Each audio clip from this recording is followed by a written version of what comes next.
Nice.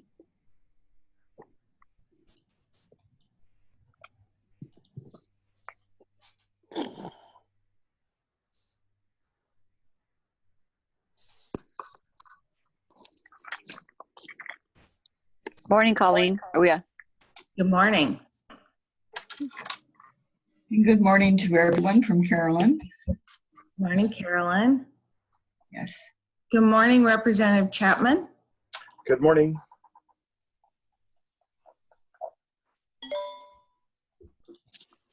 Good morning.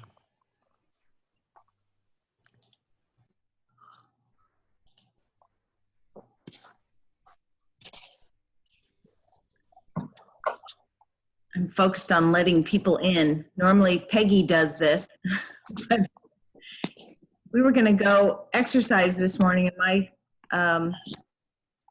my alarm didn't go off. So she was waiting for me and I was nowhere to be found.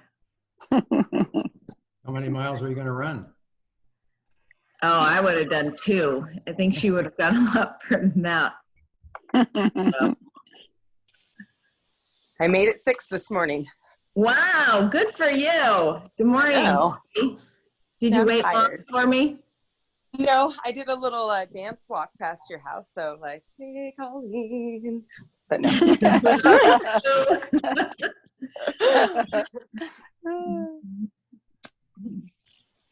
Do you take Mason with you? I would have. He didn't hear the alarm, huh? No, I didn't either. Colleen, you got your computer working well now, so everybody can be on this thing, huh? Uh-huh. Oh, the webinar, we did a webinar for the last one. And so webinar doesn't allow that unless they're a participant. And so we didn't set it up that way. Oh, okay. I didn't know how many folks we'd have on it, so. Wow, Ray, it looks like you have sun on at your house. I don't have sun here. Well, it's beautiful in Port Yeah, Angeles. it's wonderful out here. Huh, I have It's overcast. gorgeous. Yeah, Colleen. You're not that far from me. I know. I don't think you've got overcast. You got fog over there. I'm looking over a white blanket to Victoria. For me? Well, yes, You but can't there's see some Victoria. I'm blue in the sky window. above the cloud cover. No. I'm glad to know You can it's see Victoria. just fog. Yeah, the sun's shining over here to the east of us. We're over on up Deer Park Road a little bit. Okay. Representative Chapman seems to be in the dark. He's just got the sunlight behind him. No, bright sunshine.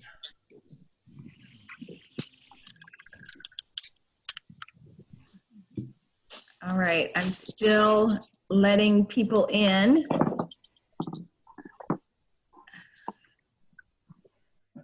But I think, good morning, Josh Weiss and Bruce Beckett. Good morning. And Brian Garrett's trying to join us here.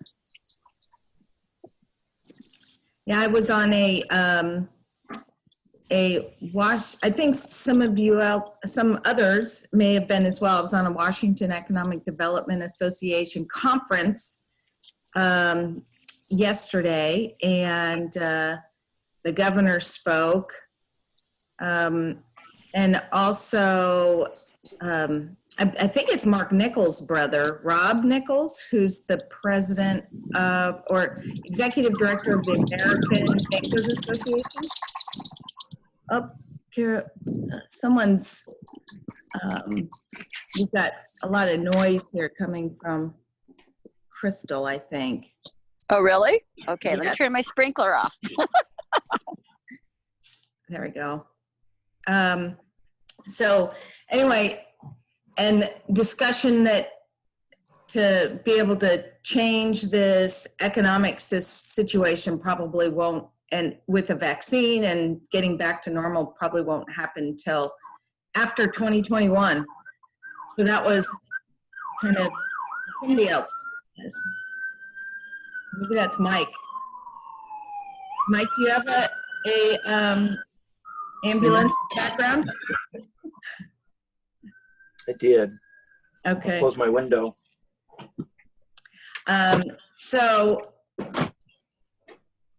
yeah, that we will be in this situation where we're limited in our ability to have our economy running fully and wearing masks and that kind of thing until 2022.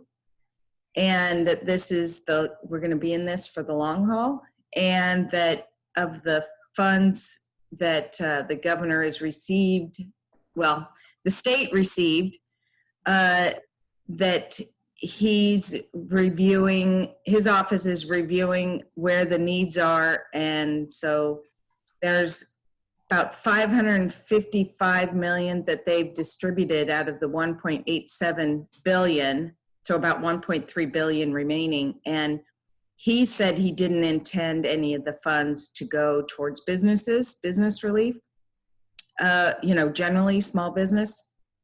So that was one thing that was a little bit surprising that came out of that discussion. And Bruce or Josh or anyone else, were you guys on yesterday with that conference? No? And anyway, we were, I think Mike can share a bit here. He's been a bit frustrated that the legislature hasn't been able to give input into the direction of our state like they'd want to be able to do, that I think most people would want our representatives to have some input. So anyway, with that, I think I will let Mike Chapman speak. Really appreciate him coming on, and he sits on the House Finances Tax Structuring Work Group. Did I get that right, Mike? Actually, I'm not a, excuse me, I'm a member of the Finance Committee, of which the Tax Structure Work Group is a subcommittee, and I don't serve on the subcommittee, but we get regular briefings at our Finance Committee. Okay, so he is on the House Finance Committee, and they are doing quite a bit of work relooking how the state taxes. And so if I thought it'd be good for him to go over that and some other items that I know are important to everyone. So I'll let you take it from here, and thank you so much for joining us again. We really appreciate it. Hey, you bet. And so this is a taxes, 8 o'clock Wednesday morning. It's amazing so many people signed in. So, and obviously this conversation is fraught with difficulty because everybody will kind of, inevitably taxes are looked at through a partisan lens, but I'm going to try to approach this from a bipartisan perspective because I actually think there is work being done on a bipartisan basis. And the epiphany moment for me, I think for years, everyone has complained in business that the Washington State's B&O system taxes gross revenue as opposed to a net revenue. And everybody's basically agreed that that is unfair and somewhat draconian, and in essence is an income tax on businesses because it's literally taxing the income of businesses, but allowing for no deductions, no cost of service, no cost of delivery ad nauseum. The epiphany moment for me has been the last 3 years in the legislature. God bless them. Every year, Howie Riddell, Dan Wilder Jr., and a gentleman from Grays Harbor make the long trek to Olympia to lobby on behalf of local car dealers. And we know how important local car dealers are to our local economy because they generate, obviously they have a huge payroll, and they generate a ton of sales tax. And they have a cheat sheet, as it's called, a piece of paper they hand to the legislatures every year.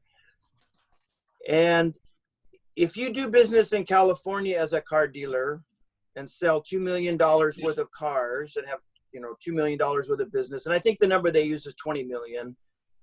And if you do business in Idaho at that same $20 million level, and then if you do $20 million worth of business in Washington, so you have California, certainly not known for, well, a lot of people have a lot of thoughts about California. We'll leave that. And Idaho's probably on the opposite spectrum as California. Both of those states, if you're a car dealer and you do $20 million worth of business in both of those states, the car dealer will pay an inordinately less in tax to the state than they would in Washington. So a California car dealer will pay less to California for that $20 million worth of business. An Idaho car dealer will pay even a little bit less. And in Washington, we've been told that a car dealer will pay the highest amount of tax to the state. So that got me thinking, why is this? And partially is if you talk to car dealers, they may sell a $45,000 to $60,000 truck or car, and they will tell you their profit margin at the end of the day is somewhere estimated, depending, flexible, but we'll go with the $500 to $1,500 range. But they will be taxed on that $45,000 sale. They'll pay payroll tax, they'll pay wages, they'll pay all of that. And at the end of the day, if they can clear somewhere in the range of $500 to $1,500, but they're going to pay tax on that sale. If you look at a car dealer, what do? They sell big ticket items. So that got me talking, and I have spent some time with their lobbyists. I actually had a long conversation with Howie Riddell in Swain's Isle one night, and we closed down the store, but it was and we started talking. And what I've asked the car dealers is, would they want to work with me on a piece of legislation that would change the way they are taxed, to kind of carve them out as a pilot project, to instead of have a tax on their gross income.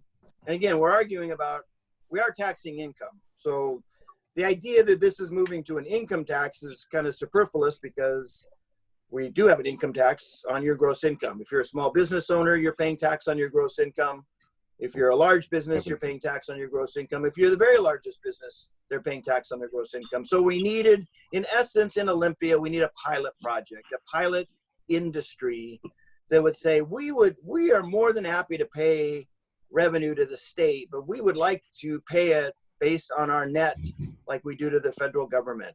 We would like to be able to deduct the cost of the vehicle, the interest rate, all of that. And so slowly, I mean, obviously business groups are somewhat reluctant to change, but they do understand, and especially the car dealers. I would say the other industry that is really impacted by the B&O on gross is restaurants. And obviously we're in pandemic times right now, where probably both your car dealers and your restaurants are not doing a lot of business, but restaurants are also impacted. And I've had some conversations. So through the work of the tax structure work group, and we know, again, say what you will, Washington has an interesting tax structure. We do things, we rely upon property tax, sales tax, and business tax, which is taxed on gross revenue. And there are some, in a bipartisan manner, there is a tax structure work group working with business groups.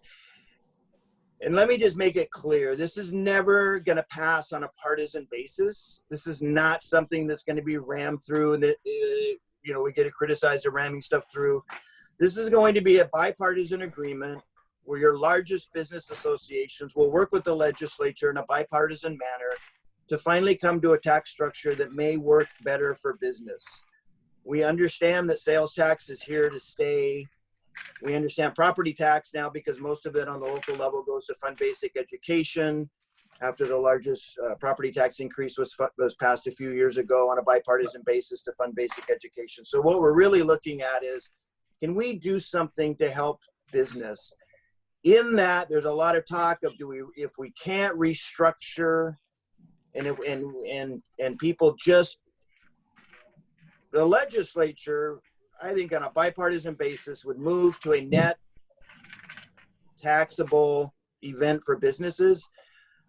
It's the business community themselves that are a little reluctant. And I think their fear is, well, what would the rate be? What would my taxes be in the future? All valid fears. But if we can actually get to a point where businesses, so think of this. You're an auto dealer right now, and certainly in March and April, you may have had some sales, but there's probably no way, or a restaurant right now, you probably are nowhere near making a profit with all the costs that those, whether it's rent and utilities. So during a pandemic, your car dealers, your other businesses, your manufacturers, your restaurant, they just got their B&O tax deadline in June for the first half of the year. Now most businesses probably did not make anywhere near a profit, but every business who had any revenue had to pay the state.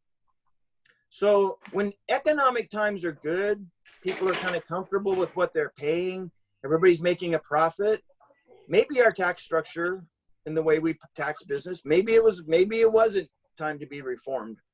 But I think right now, how difficult would it be to, whether you're a small business owner or a large, medium-sized business, how difficult was it to just survive the last 6 months and still have to pay the state, even though you may have had to take out loans, may have to live on your credit card, may have to use your savings, try to keep people employed, all of that. But because you had any revenue over the threshold, which is really low. So in my conversation with some business lobbyists, which are happening a lot, obviously, right now for me, finally, people are beginning to realize, yeah, that's not working. And maybe we should, and so they're coming, they want to come to the table. Ultimately, the way I see this happening is it would be a bipartisan bill and probably referred, if it's just impacting business, probably we could do it as a bipartisan basis. Certainly not next year, certainly not. I mean, I think you're looking at 3, 4, 5 years down the road, depending. But if our economy doesn't recover and businesses continue to pay taxes without generating any profit, who knows by January what the business community would support. So there are many other members of the legislature, and you can follow them, see them on social media, that have all kinds of cockamamie ideas on how we should tax, move forward. And they're not ideas that I'm talking about or that I support, nor that would be bipartisan. And so for me to put my name to legislation, it's going to have bipartisan sponsorship. It's going to have support of the business community, or you won't see my name anywhere near it. And two, is this not the best time to kind of have these conversations to see if we can't actually help our small businesses, our medium-sized businesses? And what do we have in the 24th? We have, from mills and auto dealers to restaurants to small businesses, all that have been impacted. We were, so I'll stop there. I understand, again, people will view this completely through a partisan lens. And I agree, it probably should be. But I have yet to find somebody to defend the current system, especially during the pandemic when businesses are still paying taxes without generating a net profit. I've yet to find anybody stand up and say, you know what, that is a fair system. We should continue it, and the state shouldn't change anything. Now, I'm open if people, and I'm waiting for the business community to step, whether they will step forward and say, you know what, we need to make some reform, or we like the system we have. And even when we can't make money, even when we can't make a profit, we're still happy to pay taxes to the state. I'm not finding that, but I understand that when people hear reform, they assume higher taxes, more taxes, new taxes, blue taxes, red taxes, purple tax, every tax known to man. That's not what I'm about. It's not what I'm talking about. It's not what I've worked on. And it's not the legislation that I have sponsored. And as a case in point, one last point with regards to auto dealers, I tried to make their life a little easier. So the state erroneously, in my opinion, and erroneously, though the courts upheld it, y'all will see the ads in the paper. Dealer special deal, manufacturer's cash rebate, $500. Buy a car, buy a Toyota Corolla, you'll get $500 cash back from the manufacturer. Everybody's seen that, right? So that money, the dealer literally will take $500 off the final sale price, and the dealer has to pass that on. The manufacturer I always assumed that down the road, the manufacturer probably cut them a check. What the manufacturer does is if they sell 10 Corollas or 10 whatever pickup trucks and they get 10 sales with the dealer cash back, they don't get a check from the dealer, according to Dan Wilder Jr., at least for Wilder. And this is, I don't think he would be upset if this isn't proprietary. This is actually confirmed with their lobbyists as well. So every month, the manufacturer, they'll be ordering parts, new cars, and so they get a statement every month as to what the dealer owes the manufacturer. It's just a deduction on the next month's statement or a couple of months down the road. They'll just get a credit. So for years, the state, you and I would say that's just a credit, that's not revenue. And the state for years agreed until 2 years ago. The Department of Revenue in an audit said, au contraire, that's revenue and that's a taxable event. So the auto dealers actually took it to court and the court upheld the Department of Revenue's interpretation of revenue. Interesting. So we ran a bill. I ran a bill. I prime sponsored the bill last session. It was bipartisan. It was so bipartisan it passed, I think, 97-0 off the House floor, which if you know anything about politics, that's pretty difficult. Passed the Senate with 1 or 2 no votes. So widely bipartisan to make that a non-taxable event. Now the revenue loss to the state was in the $2 to $4 million range, literally a nickel to the state budget, literally nothing. And very disappointingly, the governor vetoed that bill earlier this spring. I think punitively, and I think particularly pointed at the 24th, and I took it very personal, but it is what it is. I'll rerun it, and I'll rerun it till I find a governor who will sign it, because it's not fair. It's not revenue. It's not income to the auto dealer, and auto dealers should not have to pay that revenue. We did the same bill because revenue also did this to grocery stores. So grocery stores will get manufacturer's credit. You'll walk into a store and there's a big cake, 200 cases of Pepsi at a low sale price. Well, that's going to be a credit back from the store is often getting a credit back from the manufacturer because Pepsi had to move some. We did the same bill the year before, same thing, passed it, governor signed it. So the fact that he wouldn't sign it for auto dealers just was beyond the pale. So we'll keep running that. But that got the conversation started of what is revenue, what should be taxable, what is fair, and we can do it in a bipartisan basis. So although I get it, taxes and bipartisan, and I think this is an argument this is a debate worth having, and it's worth trying. And if I have my head handed to me, so be it. I'm doing the best I can for the district, for small businesses. And I think there are other things we can think about down the road, but anything larger than that, I guarantee you will be a package that will go to the voters. The idea is to possibly at some point get to a package that goes to the voters that lowers all of our tax rates for the average person, lowers property tax rates to the state, sales tax rate, but broadens out the tax base. And that conversation is also occurring, but that's a 3 to 6 year possible going to the voter kind of package. I'm more focused right now on helping businesses be competitive in our state. We certainly don't want to do what Seattle just did, although I'm happy Seattle's going to tax everybody who owns a business and every head, because they can move their businesses. And we got lots of good areas that some of those small to medium businesses might want to move out of Seattle. And so I'm not against what Seattle did. I applaud it.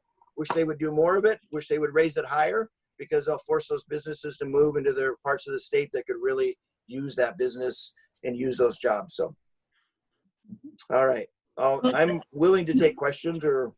Yeah, Mike, thank you so much. So one thing I'd like you to address, if you have any knowledge about this, is based on the Economic Revenue Forecast Council's report, the state is, during a 4-year term, I believe it's 4-year, the 2 bienniums were about $9 billion short of where we need to be. And so in this next 12-month period, we're also short. And so that the governor has taken some steps to furlough and to reduce the agencies that he does control their budgets, but there was a request for other agencies to reduce their budget that he does not control. And then also schools are exempt, and there's some different areas that are exempt. Can you speak to that and what you think might be what might happen going forward in that regard? And then I'll open it up to everybody. I see Ms. Bierman has a question, but if you can answer. Sure. So first off, budget projections are just that, they're projections. So there is a lot of hand wringing over the quote budget shortfall.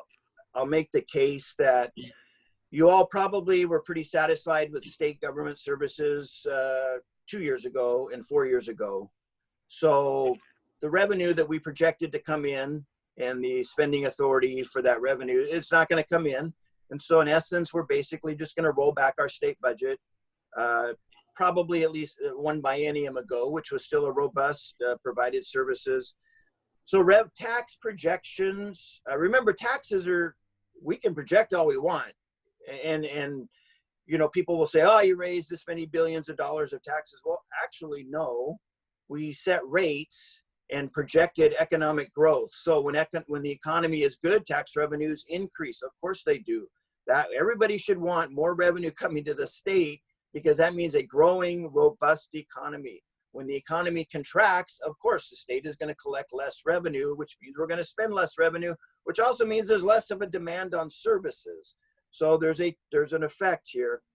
Basically, probably to get out of our, you know, the simplest thing to do is to go back to the biennium before this current biennium and adopt that budget. That budget was in all credit. I'll give them credit. The minority party put that budget out earlier this year, as they said, this is a good budget. We would like to just live with that budget.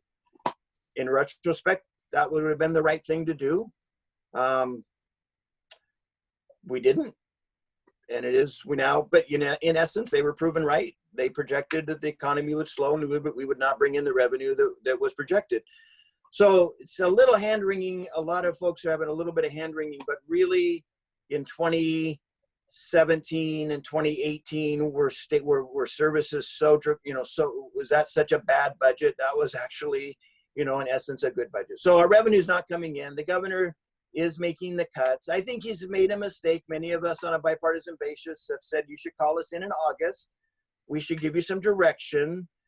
He's taking some federal dollars that should go to healthcare and low income, retirement centers for retirement folks, low income, and cutting. And it was Derek Gilmer work to get Medicaid dollars. He's taking those dollars and diverting them. He's not making as many cuts, and he should call us in. But until he calls us in, and we have asked, our caucus has asked, the Republicans have asked, the House lawyers have basically said the governor needs to approve calling in a special session and give the legislature clear direction, because we're a part-time legislature. So the legislature, according to the lawyers, cannot just call ourselves in and take over. We are a co-equal branch of government, but we have to work under the Constitution of the state and the rules that govern the state. So he has said he's not going to call us in. So he's going to govern for the next 6 months with no legislative oversight. He's going to continue to govern through the pandemic with no legislative oversight. I don't know why you'd want to do that. If I were the governor, I'd certainly want a partner in all of this. And he's not making any friends or supporters this way, but this is his authority, and he's not going to change. I mean, if there's one thing the governor's not going to do, is he's not going to change. So we are somewhat limited, and it just means that in essence, the budget we'll have to adopt next year will probably be a rehash of the 17-18 biennium budget. And there will be a lot of hand wringing about those cuts, but I'm going to argue in 18 and 19 was, you know, that was still a really good budget, fully funded basic education.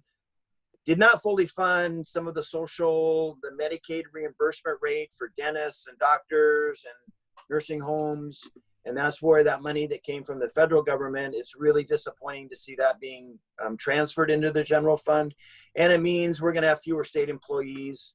So some of the hiring authority that agencies had, they won't have. They probably won't be able to replace as many workers who might retire. And there may even be some layoffs. But, and we'll see if the tax revenue, we're going to live, we have to live with what the tax revenue, and right now we're not seeing an increase in tax revenue. So we'll live and we'll make it through like every other government. We have to balance our books, and we'll do our best. And 70% of the budget pretty much is already earmarked, but it has dedicated funding sources. So basic education is covered because everybody accepted a large property tax increase. On a bipartisan basis, I do remind people, and I'll also remind people I actually voted no, much to a lot of people's disappointment, but it was a bipartisan bill that raised property tax for everybody, but that is dedicated numbers for basic education. And so those dollars will come in through property tax, and they can't be touched or modified. Now, education folks will say it's not enough. And when they say that, they're right. We didn't fund school nurses, we didn't fund school counselors, and we haven't funded, what's the other part we didn't fund? Oh, special ed. So thank you. We've got at least one question here. I want to open it up now for folks to be able to ask Mike questions, if that's all right, Mike? Yeah. Okay. All right. I guess we can start with Jim McIntyre. You have one? Yeah, Mike, I wrote in the chat section, I don't know if the House Counsel would be willing to do this, but it would be interesting to see the legal analysis that they've put forward that that says that the legislature, as a separate co-equal branch, cannot call itself back into session. The Constitution seems to define a path there. So do you think the House leadership would be willing to put that legal analysis out in public? It's been asked. I actually raised that point, and they have not as of yet. And they didn't, in lawyer speak, they didn't necessarily say we couldn't. They indicated it had never been done, and the pathway is so narrow, right, that it would raise whatever in essence, it would be such a narrow pathway, and whatever the legislature did actually could be open for legal challenge. So that was their advice was this isn't. So I'll ask again. I think it should. That's a good point. Lawyers are, you served in government. Lawyers are very cautious and careful. Oh, yeah. Yeah, they don't want to show their cards, and I get that. Yeah. I'll just say my friends across the aisle have done a great job of putting pressure, calling for a special session. I have been heartened. I think initially I was the only Democrat who actually was publicly asking for that. I am heartened. If you read the Seattle Times, they're rolling out their endorsements for legislators. And I've now noticed that at least three of my colleagues in their endorsement from the Seattle Times, they're colleagues of mine there, they also have indicated they're disappointed we haven't been called into a special session. I can guarantee you my House leadership is disappointed that we have not been called into special session. The drumbeat in our caucus is growing louder and louder, and will it make a difference? My prediction is no. But there's a right way to do it in essence. And the right way would be for the governor. The governor also should be working on, he should be on all these proclamations. He could get bipartisan support.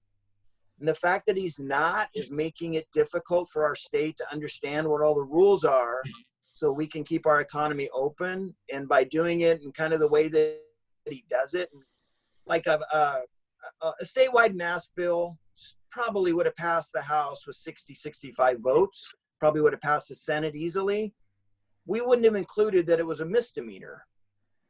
So when the governor then makes a statewide mask mandate and includes it as a misdemeanor, he forced some folks in law enforcement to in essence say, I'm not going to follow that part of the proclamation. But if we had passed the bill for 6 months or until there's a vaccine that we were asking for, we're going to ask for a statewide mandate, no misdemeanor, I think that'd be bipartisan.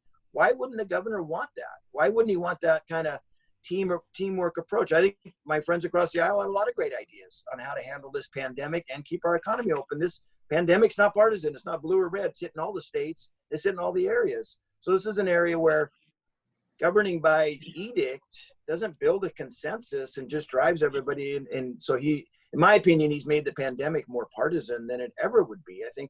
I think people are more than willing to kind of figure out, what do we do to keep ourselves safe while keeping our economy open? And yesterday he made a veiled threat that if whatever, he may shut us down again. It'd be the worst thing that he could do. But again, he could be having bipartisan support. If he would call us in early August, we would pass a whole host of public health bills. We also could appropriate probably another $100 to $200 million out of the rainy day fund for pandemic response, including for small businesses. I think there's a lot of folks that are saying we should have some money directly from the state to help our small businesses. The other thing is the unemployment department is virtually going to go bankrupt here. And we haven't seen a plan, that's going to have to be, there's a whole host of things that we've got to do. And the vast majority of them are going to be bipartisan because it's a pandemic. So long answer. Sorry about that. But So does anybody else have a question for Mike? I do, Colleen, if I can. Please. Yeah, please, Bruce. Yeah. Representative Chapman, Bruce Beckett, thanks for being on. I'm going to ask you to turn your hat onto your role on the Labor Committee. Do you get regular updates on the status of the Unemployment Insurance Trust Fund? You just sort of, made a glancing reference to the fact that there's an awful lot of money going out of that trust fund right now for very good reasons, but in the end, it's going to have to be replenished. Has there been any sort of analysis given to you in either in the caucus or as a member of that committee? Yeah, and every week the chair of the Labor Committee, Representative Sells, who he's a good, hardworking, solid legislator who is not happy. He meets along with his Senate counterparts. They meet with the director of ESD, and Mike gives us an update. He gives us a weekly update. And he's the one that's saying, there's going to be a problem funding wise. I think that will be a very tough fight. I think the governor and staff believe will just raise unemployment premiums. And I think there's a large group of legislators, including many of my colleagues in the House Democrats who own small businesses, who are saying, wait a second, I had a perfect record in unemployment for years. I was then told I couldn't open my business, and now they're going to want to raise our rates. I think that's why I think there's some concern that we're not going to be able to raise the rates on businesses through no fault of their own, no mismanagement of their business, no fault of their own, and should not see the kind of rates the governor's office and staff are looking at. So I think that's obviously, Bruce, in your work. I don't plan to be on the Labor Committee if I'm returned next year. That was not a good fit for me, but I know you'll be watching that, and that can't occur. That literally, that's an automatic no vote from a whole bunch of legislators. Yeah. What we probably will have to do is work with the federal government on maybe a loan for our fund. I think the federal government, in some conversations, maybe that's going to be a possibility, or we'll have to take money out of the rainy day fund. But a 20% unemployment premium increase because businesses laid people off because they literally were told by the government, you can't be open. I would hope, believe me, that will never see that's nowhere near what I support that. But I also think and that would come through the Finance Committee most likely, ultimately, after it came through Labor. So I would do everything I could to stop it there. And I've talked to a number of colleagues. A number of colleagues on the Finance Committee are in small business. In fact, most of the Finance Committee has some ties to small business, which is actually a good thing. Yeah. Thank you. So Mike, Donna has a question. Donna, do you want to ask it, or can you? Can you hear me, Colleen? Yes. Go right ahead, Donna. wow, I figured it out. This is the first time in history. I want a drum roll, please. I've been following the Board of Health meetings, and it's extremely unfortunate and unfair that our governor and our county health officer are calling all of the shots for businesses as to what phase we're in and so forth. Dr. Unthank at the last Board of Health meeting said with the increase in Clallam County of COVID cases that, again, you all know are not hospitalized, and we've had no deaths at this point. We pray to God that that doesn't happen. However, she is fearful that she may have to take us back to phase 1 because of the increase in other parts of the state. If that happens, and the businesses defined as essential businesses have to close, or the non-essential businesses have to close again, like our business, then that we're going to have to close. We're going to have to probably close forever. And I think we'll lose a whole bunch of businesses, especially those with small margins like restaurants. I lost my train of thought. Can we change the definition? Is there any way we can change the definition from essential businesses to businesses that are able to comply with CDC guidelines? Because in our small store, for example, our manager has a degree in environmental biology and had a career in that for over 15 years. We were practicing these before it was mandated. So social distancing, sanitizing, masks, the whole thing. We're doing all of that. We're more capable of protecting our environment under CDC guidelines than a large box store or grocery store. Is there anything we can do to change that definition as we go through this? And is there anything we can do to get another opinion between the governor and the public health officer? So that's Mike, Donna owns Harrison Comfort Shoe Store in Squint. Right. So that's just to reiterate, in a special session, that's exactly the kind of legislation that we could have looked at. I also, I think the phrase essential business was highly offensive for a lot of folks, because if you're a small business owner like yourself, Donna, and you're the primary breadwinner, you're pretty essential to your family. So we allowed people to wander through Costco, Walmart, Home Depot early on with no PPE, no mask requirements, no anything, but you couldn't sell shoes to the, and I'm assuming you're not getting hundreds of people through your door every day. I wish you would. I'm sure you wish you would too. But I think you could have managed your workload, but you were told you were non-essential. And I think that was a huge mistake. And I think anytime you hear an elected official talk about people who are non-essential, I think you should dismiss those. And I'll just give you a personal story. I've learned that lesson the hard way. We did that during the Great Recession when I was at the county after 9/11.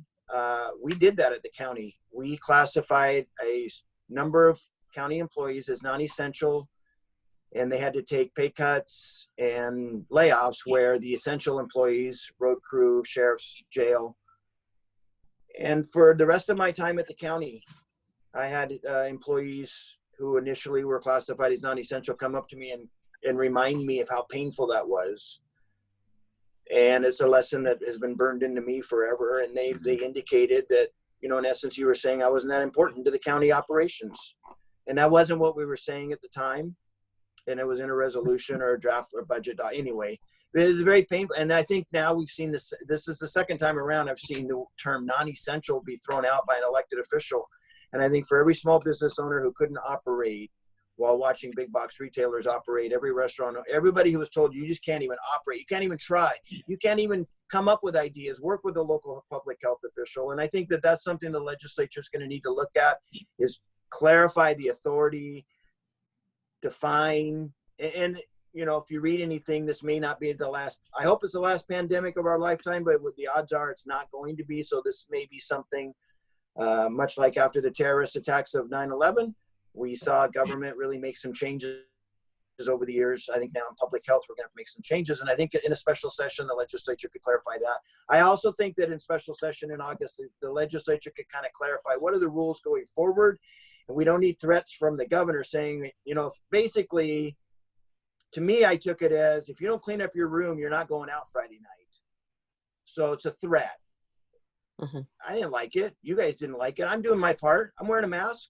I'm being careful. I'm not, you know, we're having these Zoom meetings. We're not being reckless. I don't need the governor to say, if you're a small business owner, what kind of chilling effect does that tell a small business owner? Hey, if things don't improve, I'm going to shut it down again. So that small business owner is like, hey, I want to bring back Bill and Mary and Tom. Well, I'm not going to bring them back now because who knows what the governor is going to do. People need predictability, and these businesses are struggling. And if they are asked to shut down again, we're going to lose them. It must be nice to be kind of so cavalier with people's livelihoods. And I think that's how I take the governor's act. I obviously am no fan of the governor, and very disappointed in how he's treated my district and me particularly as a legislator. But I'm just looking at it as how I take it. He's very cavalier with people's livelihoods during this pandemic. Now, there are things that we all should be doing. I'm 100%, you know, I'd love to see a statewide mask policy adopted by the legislature on a bipartisan basis. But this idea that you're essential, you're not, I'm going to shut things down willy-nilly. Okay, must be nice. But I know too many hardworking men and women who are really struggling, really hurting. You all do too. You know, yeah. What can we do to not continue to be hostage to two people making decisions for us in Clallam County, the governor and the health officer? What can we do as citizens or a legislature? Can you pursue the attorneys to go into special session? What can we do about a health officer who fears and who says we only 40% of our population is wearing masks and being mask compliant, and that's why the cases are going up? And when pushed by a commissioner, no, she didn't do a survey, that was just her estimate. So to go into fear mode and to be overprotective and overreactive and not allowing us as intelligent business people, intelligent citizens, and yes, there is a part of the population that is being extremely reluctant and fighting for their freedom to wear or not to wear a mask. But what can we do instead of going, oh, well, that's the way it is, our hands are tied, we have to listen to the governor and the health officer? Or a lot of people are saying we're just going to retaliate and not comply. And we're under threat of losing our business license and huge fines, and half of the population or a third of the population saying you're not compliant, we're not going to come to your business. What can we do? Well, at least with regards to the health officer, there's a board of health, which is the 3 commissioners and a couple of other appointees. So you could certainly take your questions and concerns to the board of health meeting. Mike, I have, yeah. and they say that they cannot go against what her recommendation is. Well, okay, I disagree with that because I voted against the health officer many times when I was on the board of health, but I'll leave that for another day. And then as far as the legislature, when we're called in, I'm sure we will see some clarifications around these issues. And again, it's disappointing that we'll have to wait till January to take these issues on, but I can assure you we will be taking these issues on and clarifying the role of the governor in future pandemics, clarifying the role of the legislature. I could see legislation that would require the governor to call in the legislature in future health emergencies after the 30 days. I think it's given the governor's always going to have kind of a 30-day window to take action necessary to protect the state and his. But after that, I could see legislation that would require a special session if those need to be extended. Many of them have been extended through kind of a 4 corners leadership agreement, but that's not been codified. So whether we stick with the 4 corners, where that's the House Democrat leadership, the House Republican leadership, the Senate Republicans, and the Senate Democrats agreeing with the governor, but in some of the proclamations, he hasn't even needed that agreement. So I could see that all future those kinds of, not helping you now, but and if we were starting session here in a couple of weeks, then I would, I'll guarantee you would see if not the full legislature agreeing, at least leadership from three of the four caucuses agreeing with the governors. I think even that alone would protect him or her in the future. And that if you have to have at least three of the four members of leadership of House Republicans, Democrats, Senate, that would also, and that 30 days, if he wants to extend all proclamations, he has to get leadership approval. I could live with that. That would just provide some oversight. And that's what the local board of health is supposed to provide to the health officer. But I'd like to end with the comment earlier about the attorney saying there's a narrow path to go to special session. I would like to suggest that you do everything you can with your colleagues to go that narrow path and see if you can't go into special session. And I'll end with that. And thank you for your response. And I encourage all of the other businesses to contact the health board and the commissioners if we're to go back to phase one, to encourage them to get other opinions and look at other resources or redefine essential businesses. And thank you for listening. Thank you, Donna. So I see another question here from S. Bierman. How much should our state tax structure be based upon profits rather than revenues? So I think net, I think they're talking about here. Do you want to add anything to that? just again, I want to reiterate that anything that gets changed around business taxation will have the support of the business community writ large. And I would never foresee a circumstance where we would change how businesses is taxed without business support. And there's a large, it's not just the, it's not just the Association of Washington Business or some of the, that's your individual, that's the Auto Dealers Association, the Bankers Association. I mean, I think there's a lot of interest, but that's not something that would be taken without business support. And it's slow. It's, but this pandemic has caused some folks to rethink their opposition.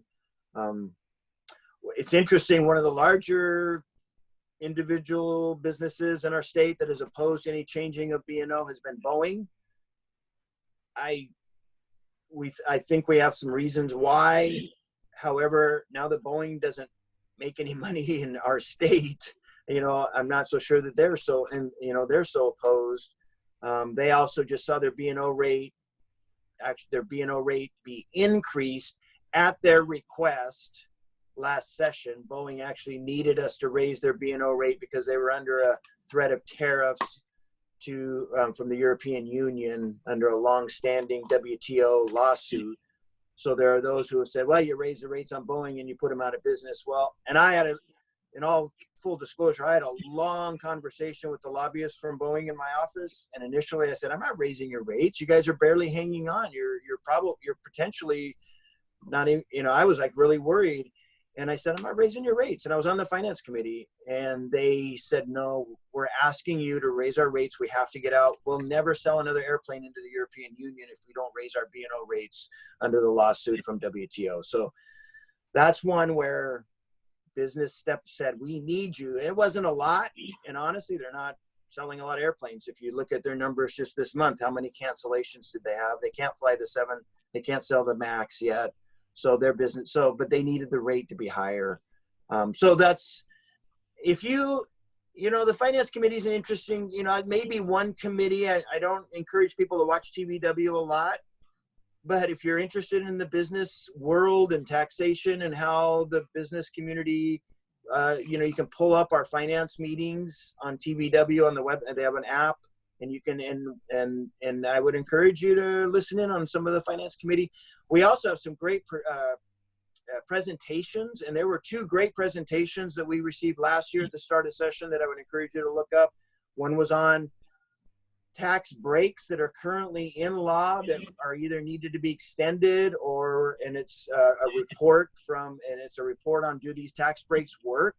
And that was actually very fascinating that most of the tax breaks that we have offered over the years actually do create jobs. One was around the mills and the bill that I worked on last year and the bill that was passed the year before. Those tax breaks work and some don't, and some never generated a single job because we gave a tax break to an industry that never came to Washington. And so that tax break probably will go away. So that was a presentation at the very start of last session. And then there was another one on kind of this conversation around business net, business gross taxes. I believe it was done by, and then there was anyway, so you can go to TBW and scroll back again. But I encourage you to keep, the finance committee is a kind of an undersung, it's not it's not appropriations, and it's not transportation, it's not capital budget, and it's not the, health and human services, but we do a lot of good work, and we have a lot of good members, and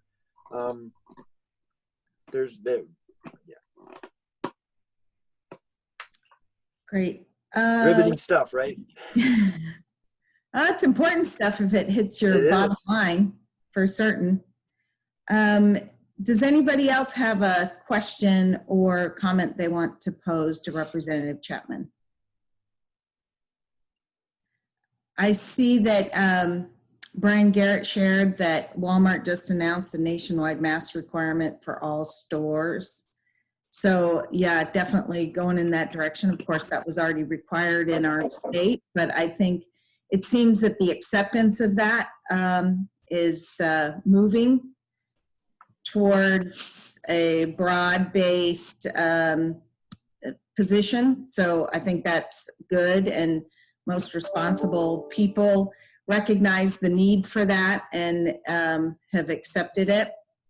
I really appreciate if you walk, if you go downtown Port Angeles and Port Townsend and Sequim, I really appreciate how many businesses have kind of posted either the information sheet from the Department of Health, or some have just made some great signs that said, "Hey, you're welcome. Please wear a mask. We're practicing. We're trying to stay open." It's very welcoming, and I think the small businesses need to be applauded for stepping up and really encouraging people to, you want to come in, wear a mask, and they're doing their best to bring their customers back.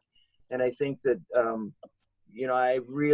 that definitely helps our business community as well. You go by construction sites and people are working closely, the big construction project at the field hall, you can see those men and women are wearing masks, or if they're working solo, they drop their masks down, which is just fine. And they're, it's just good to see, but they're working. And say they were shut down for, a month and a half or 2 months. Well, they could have wore a mask the whole time. It was winter anyway. They could have been wrapped up. I mean, it was just weird that we just shut down so many businesses in this state without a plan, and then called them non-essential, and put a lot of families in turmoil, and it didn't have to be that way. And I think that's if we've learned something, if the legislature doesn't provide clear guidance moving forward, then we will have been derelict in our duty in this moment to provide the direction, so we don't get into this kind of open-ended. And I think, the federal government could do a better job too. I mean, they've certainly not been perfect. And so we've learned a lot. And I think we want businesses to grow and prosper, and whether it's a one-person shop or it's a manufacturer with 50, we need to have a tax structure that works for them. We need to have policies that work for them, and we need to have customers that can come and shop and do business with them. Without that, government's not going to have. I mean, what is government going to do? Sit around and, we need activity. We need business growth. So one other question I have, Mike, is from the CARES Act coronavirus relief funds that the state received, $2.95 billion in total, and over $1 billion went to local governments, large and small. And then the state has said where about $555 million of that will go. So there's about $1.3 billion remaining that the state is holding on to right now. Does the legislature have any kind of input to the governor's office as to how that $1.3 billion will be spent? If he doesn't spend it before we show up, we would, but my guess is he's going to spend it. And I think that's at the crux of why he wouldn't want the legislature to come in. Who wouldn't want to have that much disposable income to control? I think a lot of it he plans to use to shore up unemployment, and I think he's going to use it to shore up other state agencies. But that's a big chunk of money that he can direct. And like I said, the redirecting the Medicaid funds was also. I actually have a question in to Congressman Kilmer's office to say, what did you guys write? How could the state do that? Because that was supposed to be direct reimbursement for nursing homes in Medicaid reimbursement, and it's been redirected into the state budget. So I don't know if the federal government left it too open-ended. I thought it was specific that it could not be used for your unemployment trust account. You know, I have an email that actually says just the opposite. That was from. I was just reading that this morning. That it looks like that's somewhere where the money is going to go because the trust account is so. But I'll follow up. Once the I thought I read that in the U.S. Treasury FAQs, but is it possible for the legislature, once they do get into session, to move those funds to another purpose? Well, first of all, I would hope that we would get clarification from the federal government how they want us to spend it, and we would follow the federal government's guidelines. So I think that's the next question that I'll be asking is, are we following the federal government's guidelines? And after that, if it is just discretionary, then yes, it will just be used in essence to make up the revenue shortfall. And if the federal government allows us to do that, we would have that between now and January. My guesses are that'll be spent. Remember, the governor has to at least stay within the revenue. He can't spend more than he was appropriated, but he can't spend more than he even has. And so as revenues don't come in, he's going to have to cut back. But now if he can use this money from the feds to keep from cutting back further, he probably will. And they're looking at that. But our appropriations chair, the Senate appropriations chair, they're having conversations, but I think it doesn't appear, it just doesn't appear that the conversations are anything other than what you and I are having. It's just, I mean, the appropriations chair can give his opinion, but and that we're not in charge, and we're not really at this point. We are at ease. Talk about being a non-essential worker. We're being told the legislature is non-essential right now. Again, I highly disagree with that. We're on the ground. We're hearing from constituents. We're having these meetings, but in essence, we've been sidelined, and it's frustrating. And the other piece is that 1.3 billion has to be spent by December 30th, or it goes back to the feds. Right. That's why I'm saying. Yeah, it will be spent. Yes. Between now and then. So could we have? I mean, I think there's being suggestions and conversations, but again, you know, in all fairness, we appropriated a budget that was dead on arrival the minute the governor signed it. He honestly should have just vetoed the budget and called us right back in. I mean, this is interesting. On Thursday, we adjourned on a Friday. Thursday afternoon, we had a health briefing with the Department of Health director about COVID. It was before we passed the budget. Questions were asked. Should we not pass the budget? Should we wait another week? What's the news? We were told, no, we don't think this is, we were basically told, no worry, go ahead and pass it, you know, everything's gonna be fine. Sunday night, the governor put his first restriction in place. Now that has not set well with me ever since. Many would have not voted for the budget if we'd have known what the governor was gonna do that Sunday night. We would have never have passed the budget. We would have waited. We could have waited. We could have been called into, many times we've been called into special session for another 30 days on budget when we couldn't, you know, we did for budget issues. And what happens is most of the legislature goes home. We're not taking per diem. We just go home, and our budget folks stay and look at the numbers one more time. If we'd have known what the governor was going to decide on Sunday, there would have never been the votes to pass the budget we voted. We voted on a budget that was null and void 2 days later. Literally null and void. We knew the minute he took those first restrictions, we knew the economy was never going to generate the revenue. And that just has set us off on a kind of a pathway ever since then that has put us behind the 8 ball. And I think that's also some of the frustration. We made a decision in March before we really knew how bad things were going to be in April. And that's difficult. So now we have to, in essence, there is authority to spend, but there's not the money coming in.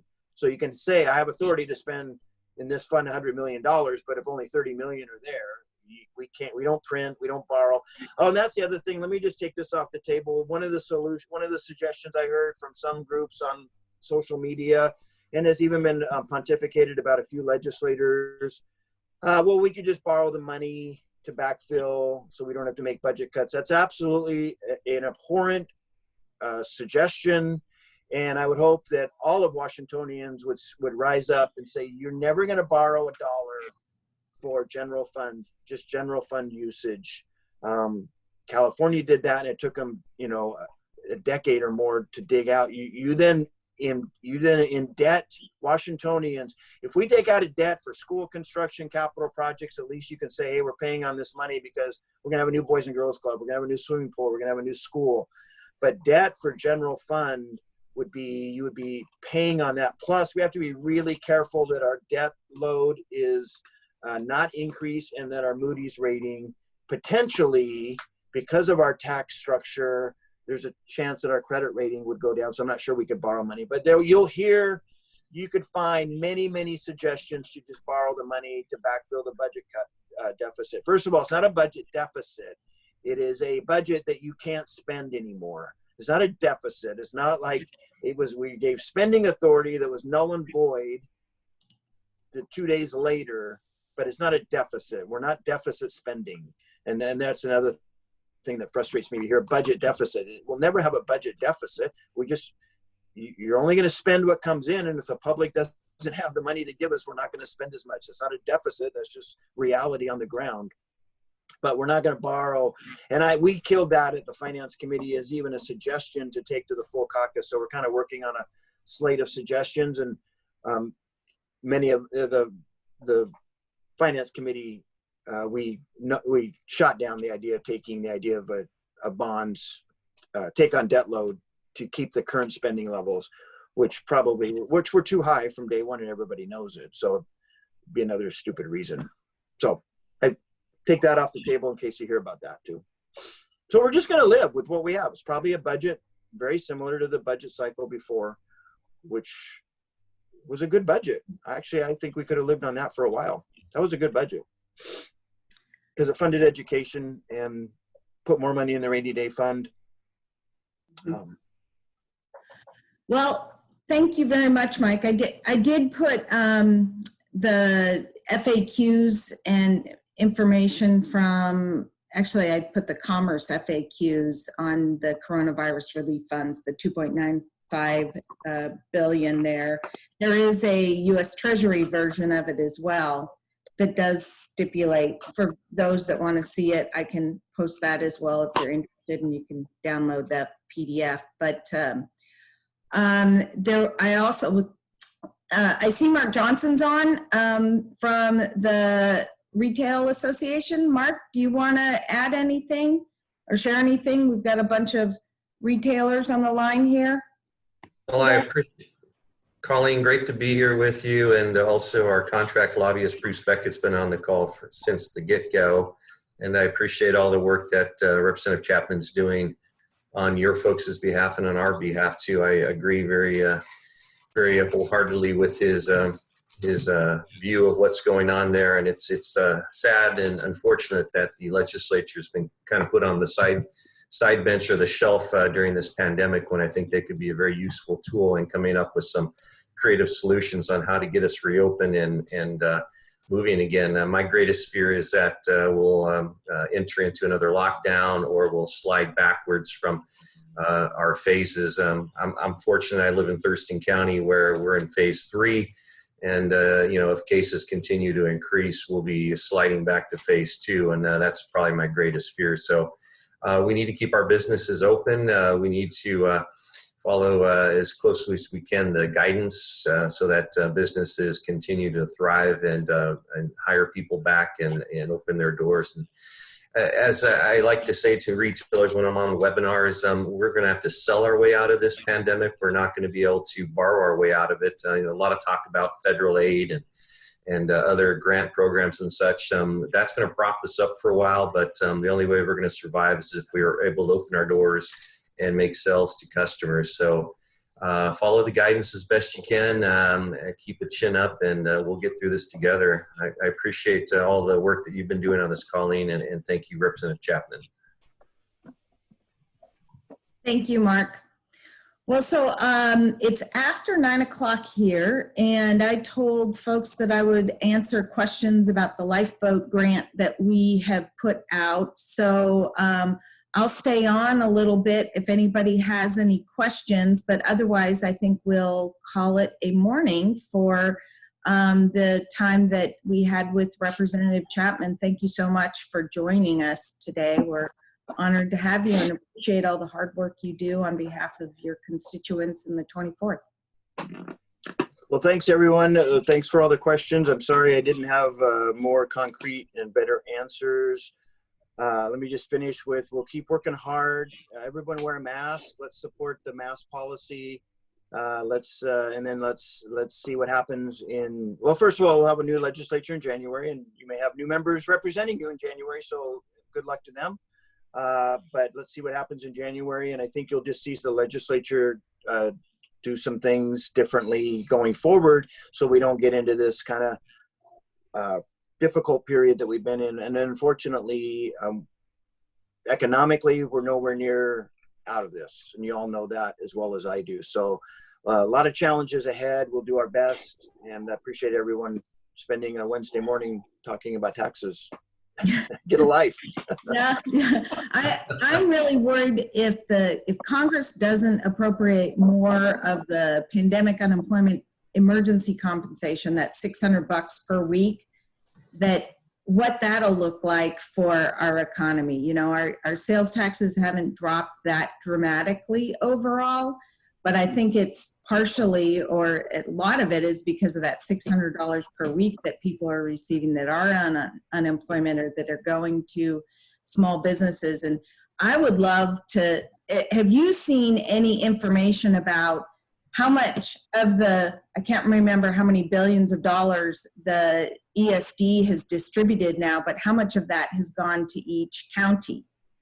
Because, once that $600 drops off per week, drops off on July 25th, which is right around the corner, that's 10 days from now. That's really going to change, I think, the spending habits of people in the different counties. Yeah, I think the second half of the year is where you're really going to see some of the drop off in the revenue coming into the state. I think our economy has been kind of artificially propped up by the $600 a week, and that is going to go away. When I talked with Congressman Kilmer, I mean, the House supported it, but I don't think there's any way the Senate will. So that's going to go away. And I think if you look at there's a number of economic articles that come out that talk about the second half of the year, how difficult. You look at some of the community banks that aren't lending right now. So I've talked to a lot of people who are trying to get loans to expand, for their small business, not even just not the PPE loan, just general loans. And right now, many community banks are not lending. Banks are setting aside large loan loss reserves. Some of the foreclosures have not kicked in yet, which we're going to see. We know we'll see a wave of foreclosures in the second half of the year, if not into the first part of next year. There's also this idea of extending the non-collection of rent, which is great for tenants. There aren't many landlords that cannot make their payments, so the banks are trying to figure out how they're going to not collect those payments if that's extended.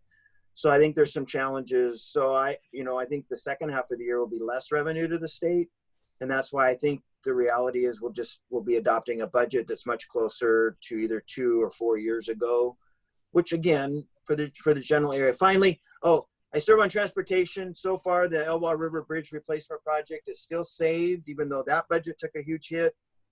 And it's been delayed. Morse Creek has been delayed, but they've started the preliminary design on the Morse Creek project. And the Hood Canal Bridge improvements in Jefferson County are still in the books. They've been delayed. And then we have early planning money for the Squim to Blinn corridor project. Would have been able to get construction money in the next biennium. That was already lined up. And with the loss of revenue through the car tabs, construction money for Squim to Blinn is put on hold. There's a number of projects in Grays Harbor. So basically we balanced the transportation budget without new revenue or a major loss of revenue, which is fine. That's what the voters wanted. Interestingly, the 24th voted no on that, and it did not want to pass the car tab initiative. It actually narrowly failed. And I think because people wanted projects like Elwha River Bridge, but we were able to keep all those projects. Thank goodness the chair of transportation, Jake Fye Road, west of Port Angeles. It's his family's road. He was a Port Angeles high school graduate. So when I talk to him about projects, he's up here all the time to see family and friends. Thank goodness that Jake is the chair of transportation. So in essence, we have he is watching out for our projects. So all of our projects are still in the budget. We extended the timelines though. That's how we balance the budget without new revenue for transportation. Jake and I have also tried to find new ways to do fish passage barrier removal projects. And just this week, just today, we got $150 million for fish passage projects in the 24th, Grays, Jefferson, and Clallam. Those are great jobs. They're also good for the economy. We need about $1.5 billion to do all the fish passage barrier removal projects that the court has said we have to do. So that's the next big court fight. Jake and I have been working on trying to come up with a plan to come up with that revenue. That would be a huge jobs boom, at least in the construction, and be great for the environment. And all those fish passage barriers could be removed. The other thing is, give credit. We have some of the best salmon habitat above our highways.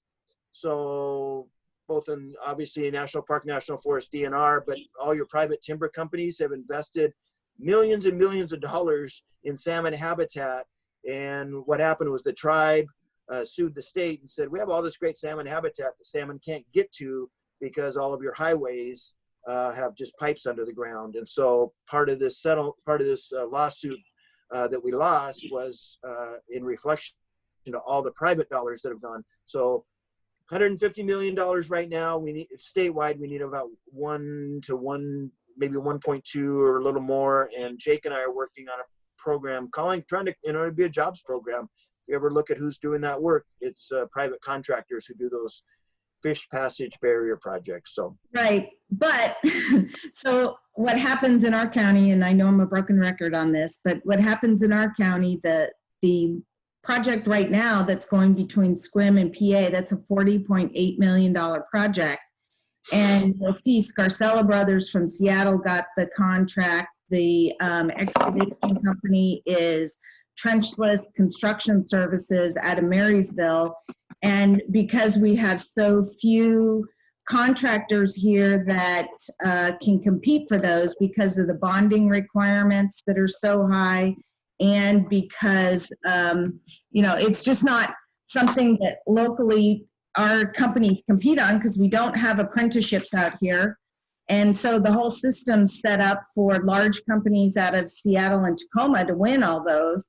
And yeah, it does go to private companies, but they don't go to companies out here locally by and large. And that's the same with federal contracts and local government contracts. When was the last time you saw a GC build a school that was from their own county? To me, that whole system of procurement, public works needs to be revamped entirely so that we address the largest leakage factor of rural counties is in government contracts. And the easiest thing we could do to improve rural economies is to change that system so that money stays locally. Especially our local tax dollars, property tax dollars, stay local in our community instead of exporting it to wealthy big companies in Seattle, Tacoma, and Kitsap. So you're right on the larger projects. Some of these are smaller projects, and they are able to be done by local contractors. And we've lost some of our big contractors out here, and they're not able to bid for those jobs. But the smaller ones, you do see local contractors working on them. And I think you worked with me. We had that study, that bill to do a study and to bring back some recommendations to change local bidding. And that's, we need to, but We need to follow up on it's that. tied Yeah. up. Yeah, exactly. Yeah. Okay.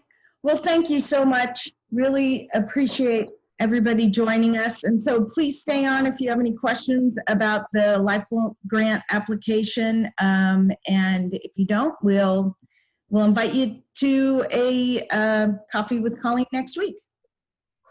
Thanks, Thank you. Colleen. Thanks, Thank you. Representative Chapman. Thank you. Bye-bye.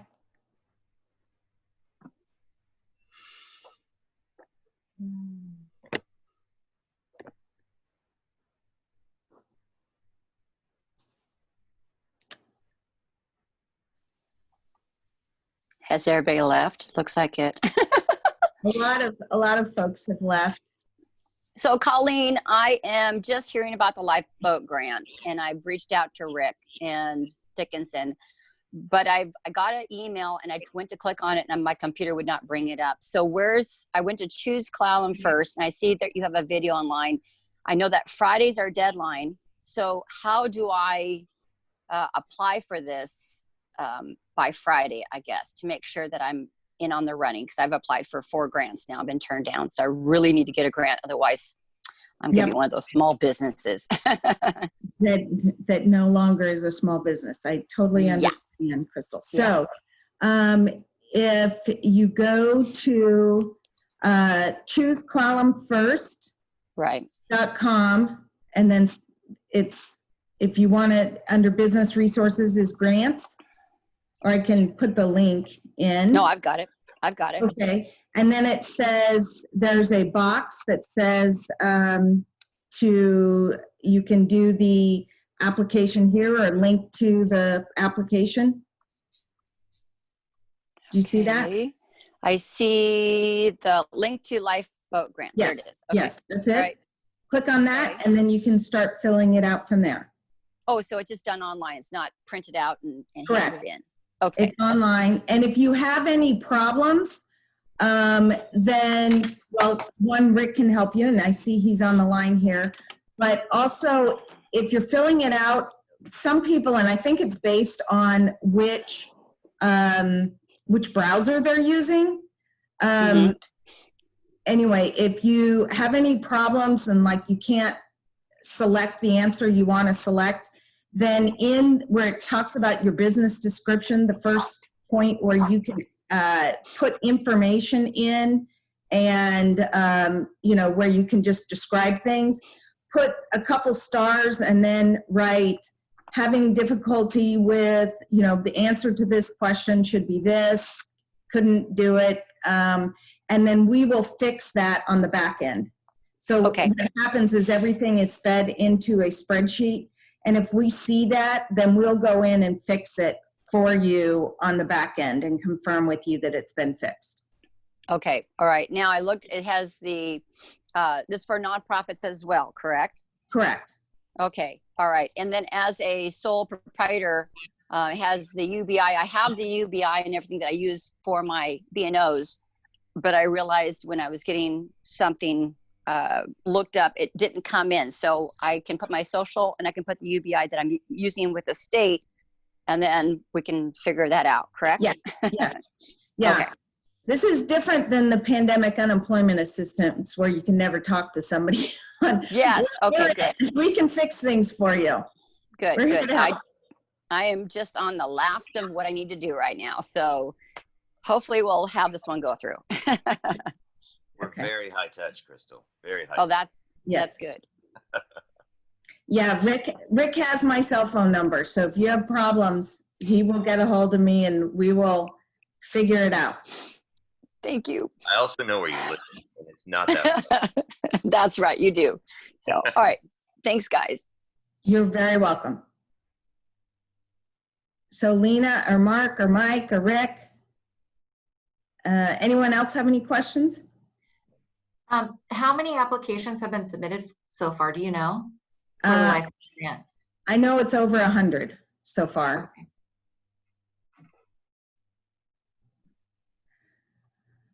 So, really we're trying to help people that have run out of reserves. So everybody, of course, needs help, but right now, just trying to get them to pay their bills. I mean, what just distresses me so much are these small business owners that, I'm going to run out next month or in 2 months or I've got my, people have their credit cards maxed out. I have no more money. Don't know how I'm going to pay. Those kind of folks, this is what we're trying to focus on. And there, again, the PPP loan, now there's discussion. I was on that call yesterday where the executive director of the American Bankers Association is on there, spoke, and he said that there is bipartisan support for a bill in Congress that if a business applied for a PPP loan and it was less than $150,000, that they are just going, all you're going to have to do now is say, I spent the money the way I was supposed to spend it. And if that's the case, that's all they have to do to get the loan fully forgiven. Bankers don't want to have to approve, a whole loan application for forgiveness, and they need to get the money out. And so that is something that has bipartisan support and is expected to pass in both the House and apparently it already passed in the Senate, and they expect it to pass in the House with the president signing that. So the PPP loan is. Do we know when? Do we know when that's supposed to happen? No, I didn't hear. I didn't ask. I didn't hear when. Okay, for schedule, I haven't heard from them in a little bit, but I know they were planning to have their portal. They were hoping to have their portal open by the 21st. Mm-hmm. So hopefully that happens. They also mentioned that to me. Christine Walsh-Rogers mentioned that as well, that they thought that might happen. So I bet they're waiting to see if that passes. And if it does, then, they'll have one system for if it's less than 150,000 and one system if it's more than that. And the system less than is going to be just simple.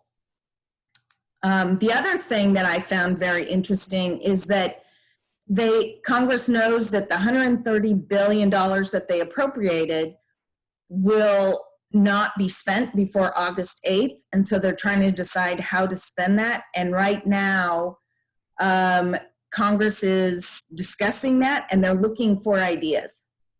So if you have any recommendations, getting it to Evan Smith, Kilmer's representative, or Casey Duff, who is Cantwell's, or Sean Neal, who is Senator Murray's outreach manager for our area, they all are looking for different solutions. And one thing they were talking about, which I'm not a huge supporter of personally, is that they would give the $130 billion to CDFIs and community development financial institutions, but then that is giving money to these banks.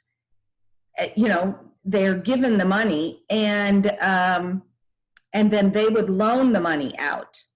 And to me, the small businesses don't need a loan when they have no money coming in for the short term. They need a grant to keep their business going, so that we don't have to go through the entire process of restarting up a business, a business failing, having that on your record, and then restarting later. I would rather see it just go out directly as a grant. And as we've seen, these loan programs are not having a lot of takers, between, and when you've got an EIDL loan that is at 3.75% amortized over 30 years, the CDFIs are offering things at 5% interest and payback in 7 years. Why would a business do that? Take a 5% loan amortized over 7 years when there's lots of availability for EIDL loans at 3.75 amortized over 30. So I just don't understand the reasoning for that. But apparently the CDFI lobbyists are lobbying to get the money to go to them. I don't know why they wouldn't just give another EIDL grant. I mean, they have all of the people that applied for those EIDL grants. And they could distribute another amount there. Although if there's a loan involved, an EIDL loan involved, maybe a, you know, forgiveness of part of that would be more attractive. I don't know. Yeah, to me that's, I mean, and you'd have to pay it back to the CDFI. So they're just giving money to these CDFIs. And I don't see the value in that personally. Well, it would be perpetual ability for that CDFI to loan money, right? Right, But exactly. But again, yeah. I don't understand. There must be something more to it that I don't understand. Mike, do you have any updates? Mike Rykoff? Or Rick? I don't really have any updates to speak of. Although I also wanted, I was feeling like it was a positive thing that the CDFIs were getting involved, simply because they're able to loan to businesses that might not qualify for more standard lenders and had been left out of it. So that, I thought that was my understanding of why the CDFIs were being looped in more, but I'm not fully up to speed on it either. So I would like more info. Yeah. Well, I guess, you know, PPP doesn't require an evaluation of your credit. So, and if that is forgivable and, you know, businesses aren't applying for that, then, you know, and that's. It's more about the, not especially like treaty rights, fishers, things like that, who don't have the standard tax documentation. And so very few lenders are willing to accept alternative documentation. And those are the places where the CDFIs have more flexibility and liberty, as long as they stay within the SBA guidelines. So that's kind of where that was coming from. There were a bunch of, and beyond just treaty rights as well. There, you know, some tribal ranchers in the Midwest and in Montana, they were not getting access to any of this. They weren't getting money from the tribes. They weren't getting money from the feds. There was a big crack and they were falling into it. So I know that part of the CDFI effort was to close that crack. Okay. But if it's bigger than that, I'm not familiar with what the reason behind that. Well, $130 billion is a lot of money. The other, you know, and if there are entities that haven't been able to access it, they need to find a program, create a program that allows them to access that. But by and large, $130 billion is a lot of money. The other proposal was that they would open up the PPP program again for individuals that had, or businesses that had already applied, but reduce, you know, somehow make it so that those that had reserves would not be eligible, and create it only for entities that, you know, didn't have reserves. But yeah, if that is the case, I think that that'll go very quickly again. And, you know, if people get a second take at it. But yeah, I don't know. I don't know if folks here have some suggestions as to what we could present to Kilmer and our 3 congressional delegation offices, because they do have an outsized amount of influence, and especially Senator Murray, and they are actively looking for ideas and an understanding of where is the need. And I also know that Governor Inslee is spending part of the 2.9 or the 1.87 billion that the state is now deciding on how it will be spent on a bunch of analysis as to where is the need. And he's really talking about looking. And so for the first time ever, I think they've gotten DOR, ESD data, Department of L&I data, all these different sectors to combine and work together to analyze the different regions. And he's looking at this regionally, not by county or not by city. And so they're assessing all the different data streams and ESD data to determine where is the need. And then they're going to but his focus, he said, is that he plans on funding health and human service issues, not business issues, that he expects Congress to fund any business needs. So, and again, there was the request that if you think you have insights or ideas, push that to your congressional delegation and do that now. So if you guys have any thoughts, one thing that I brought up that wasn't really answered very well was that, you know, within diversity, equity, and inclusion, there ought to be a conversation around the fact that we don't have apprenticeships in rural communities that represent our population per capita. Because again, so much of our funding goes towards government contracts, and especially in our county, but other counties as well. And that could be something where we could bolster our local economy if we could tap into that. And our tribes and our citizenry, by and large, just don't have access to apprenticeships because they're located in urban centers, and it doesn't make sense for someone to drive 3 times a week to go to an apprenticeship program and then come back and do hours on the job locally. So if they're going to, how could that be modified? The unions have not been willing to do online classes for apprenticeship training, but maybe there's, some kind of fix for that, where there's small outposts in rural communities where we could start to build that in rural and tribal communities. That was one area that I thought could be somehow addressed. Did Peninsula College have a program previously? Or, did we have an apprenticeship program here with the Skill Center? Well, so no, apprenticeship, you got capital A and lowercase a. Capital A apprenticeship is formally acknowledged as an apprenticeship program by the Department of L&I. And there's not one so that means that it's been approved by the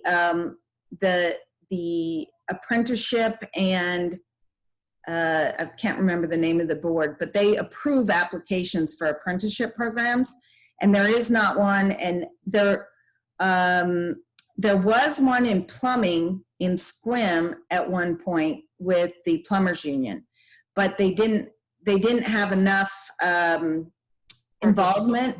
Yeah, and there weren't enough contractors out here that were getting those kind of jobs, not enough demand, so they shut it down. But otherwise, there's apprenticeship programs that are not formally approved, so therefore you don't get the federal funding and you don't get state funding for that. But I could have an apprenticeship program that is where I train somebody hands-on, but you don't get the federal funding for that. But if we could explore ways, because I believe there's going to be a lot of funding for broadband. And if there was a program where we could train people on, how to manage broadband systems, and then also construction, we could keep our local dollars, our local property and sales tax dollars local when we spend money on these projects. That would certainly improve our economy instead of the export of those dollars. So, that's, underserved communities. We're a hub zone by federal standards, and that program generally is considered broken.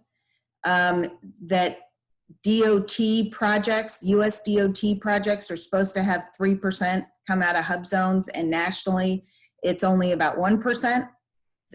And so, they're not, and there is a true commitment to try to change that. So,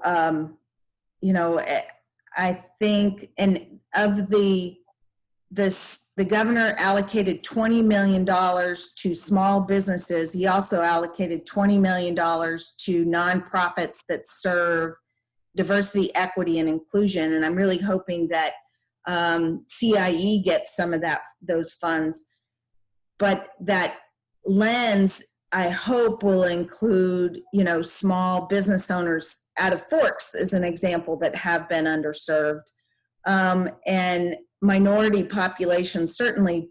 And then, that because there's these streams of funding that come directly from the feds, that come from the state, and then also locally, there needs to be an understanding of who's serving what. And I don't think, and a true understanding of where the need is, so that there is a equitable allocation, and we don't have some areas that are really, really well funded.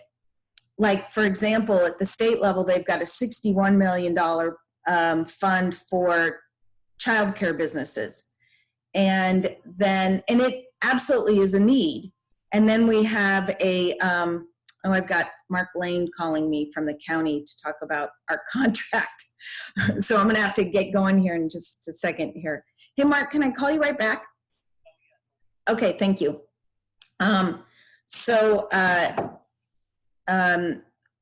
Anyway, $61 million going to childcare businesses grants. And so, but, locally, we need to understand that there's a big funding opportunity there.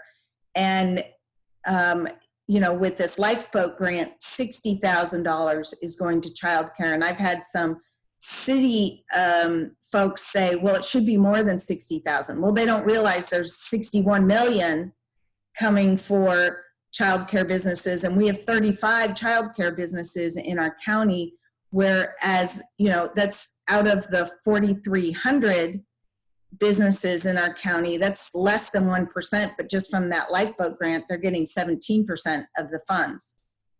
So because people don't realize that there's 61 million coming from the state. Anyway, that's some information I've realized lately. Awesome. Thank you. You're welcome. Yeah, I just, information always comes out, and with the governor holding on to the 1.3 billion right now, we just don't, we don't know where he's going to put that. So it's hard and I think part of the reason why he's waiting is because he's waiting to see if that HEROES Act or something similar is passed, because he doesn't want to put money into an area where Congress might put more money. Yeah. Well, thank you for all the information. Yeah, absolutely. I'm supposed to be at that conference right now, so I'm going to have to jump off. And Rick, are you available to answer people's questions? Because we are getting bombarded at the info@clallam.org email address with questions from people trying to fill out that form. Or Mike, are you guys available? Or Micah? Yeah, I think Micah is a good option. Okay. So, and actually, if you channel those through Kaylee, okay, you can distribute, and we'll figure out how to, because I don't think Micah probably can't handle all of them, so we'll figure out how to tag team it. So well, and she's been sending some to me too, so I've been answering, but we had just, I think it was up to 56 inquiries yesterday, so that's most of what I did. yeah, we can field some of those. Okay, awesome. Thank you. Yep. Thanks, guys. Thanks, Bye. Mark. See you later. Bye.